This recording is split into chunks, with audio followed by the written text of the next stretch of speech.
Hi everyone, আসসালামু আলাইকুম। আজকে আমরা বলেশ্বর ব্রিজের এখানে ঘুরতে আসছিলাম। দেন এখানে এসে আমার মনটা একদম ফুরফুরে হয়ে গেছিল, কারণ এখানে প্রচুর পরিমাণ বাতাস।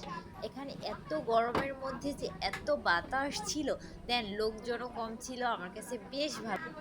আপনাদের এইখানে কি চায়ের কথা কইছে? ওইটার এইটা কি এক আলাদা? সো এখানের পরিবেশটাও জাস্ট অসাধারণ ছিল, সিম্পলের ভিতরে। এই ক্যাফেটা চাটাই হুম, আসলে বিখ্যাত, হচ্ছে কফি ছিল, দেন ভেরি গুড। চা। সবাই মানে মাটির হাঁড়িতে চা খায়, দেন কাচের মগ, সো যে যেটাই ভাল লাগে খায়। দেন এখানে যার যেরকম ভাল লাগে সে সেরকম খেতে পারে। দেন উনি অনেক বাদাম পরিষ্কার কোথায় রে? পরিচ্ছন্নভাবে চা তৈরি করে। বাদাম আমার কাছে মোটামুটি ভাল লাগছে তার বাদাম নাই চাটা। এদিকে। একদমও খারাপ না, দেন একদমও বেস্ট হবে না আমার কাছে।